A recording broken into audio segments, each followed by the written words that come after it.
World is shocked by the news of a submersible vessel carrying 5 people missing from where the Titanic wreckage is located. After days of searching for the sub, we have been given devastating news. Everyone expected that 5 people to be somehow inside the submersible, although they perhaps ran out of oxygen. Still in tech, the opposite happened. Keep watching till the end of this video to see what really happened to the OceanGate Submersible. Foreign music.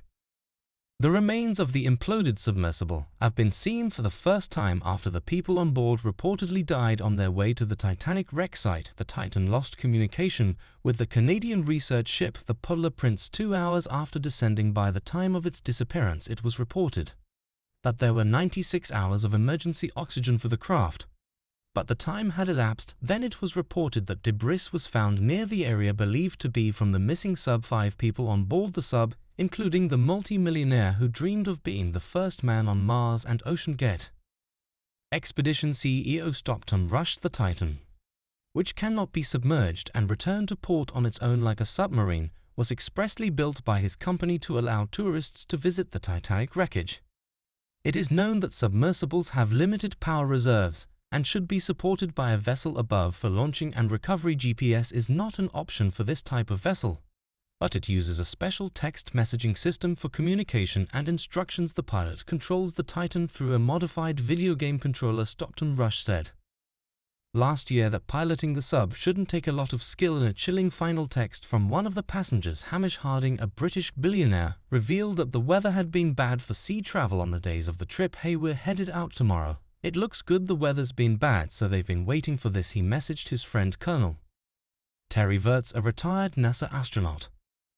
Virts knew his friend was aware of the risks. Even though they didn't talk much about it, he understood the risks for sure. "There's no doubt about that," he said in an interview with IF's Good Morning. U.S. Coast Guard reportedly discovered human remains from the sub debris.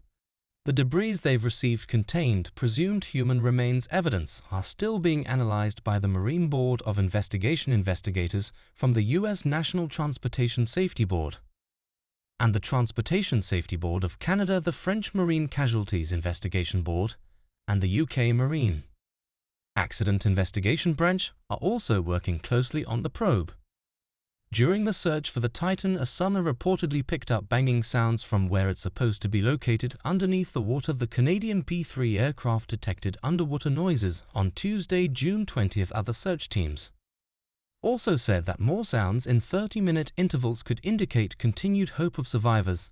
Thus, the search went on for a couple more days. Chris Brown, an explorer and friend of one of the missing crew, said, "If you made continuous noise, that's not going to get picked up. But doing it every 30 minutes, that suggests humans. I'm sure they're all conserving oxygen and energy because it's cold and dark down there." But the U.S. Coast Guard was unable to identify its source and what those sounds actually were, and so experts have come up with different theories. Carl Hartsfield, an expert from Woodhull Oceanographic Institution, told a news outlet saying the ocean is a very complex place, obviously human sounds, nature sounds, and it's very difficult to discern what the sources of those noises are at times. While Jeff Carson, professor emeritus from Accused University, said that the noise heard may have been complicated echo coming from sounds bouncing around the Titanic debris field. He also added, "It's just not bouncing off of one thing, it's bouncing off a bunch of things. And it's like, dropping a marble into a tin can, it's rattling around, and that would confuse the location." An underwater robot is now searching the seafloor for debris the implosion of the submersible may have caused, resulting in 5 crew deaths.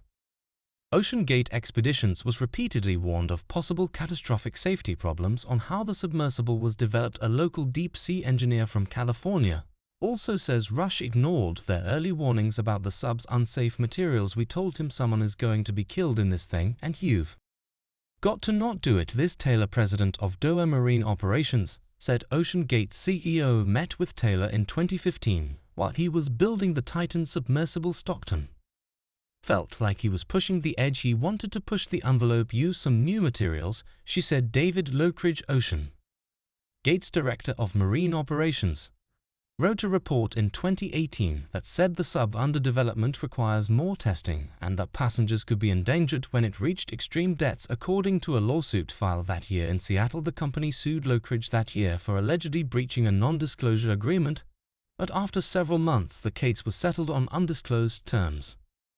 OceanGate received another warning in 2018 from the Marine Technology Society, backing up Taylor's warnings and saying that the company should submit its prototype to tests under an expert third party before launching to ensure the safety of the passengers, but Rush declined to follow them and complained about the regulations. He said there hasn't been an injury in the commercial sub-industry in over 35 years. It's obscenely safe because they have all these regulations. But it also hasn't innovated or grown because they have all these regulations. He moved forward and used carbon fiber to build his submersible, was tragically imploded during its last dive despite the skepticism surrounding Russia's decision to continue operating the Titan as it is. David Prag, a CBS reporter who rode on OceanGate Submersible in 2022, believes that Russia is not a con man but was passionate to what he was doing and truly believed in it. But I don't think Russia is a con man. He genuinely believed in his design enough to trust it with his own life many times over, he said. Just recently, Las Vegas billionaire real estate developer Jay Bloom revealed that Rush offered him and his son seats in the doomed Titan sub. He declined the invitation due to schedule conflict and safety concerns. Last time I saw Stockton in person was March 1st. He took me through the Titanic exhibit at Luxor, then at lunch in the Luxor food court. We talked about the dive, including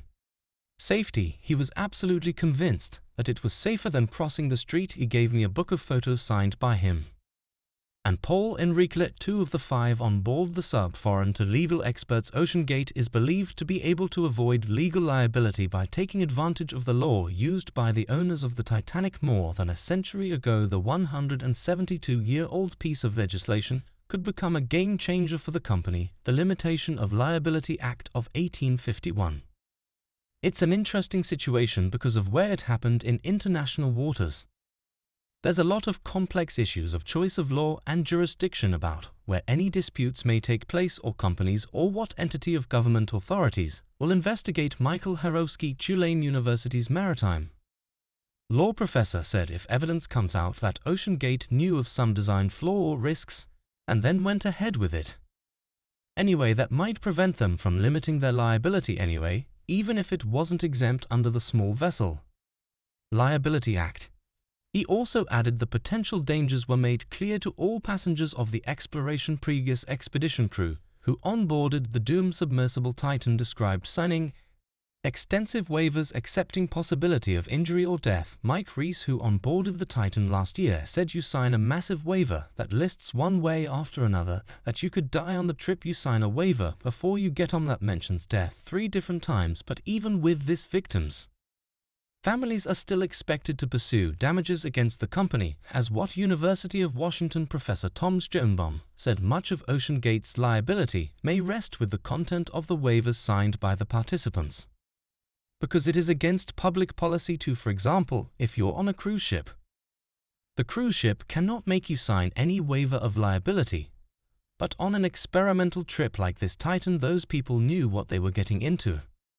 And my feeling is that these waivers of liability would be upheld in the US courts. Do you think the investigation will lead to something more shocking? Let us know what you think in the comments below. Foreign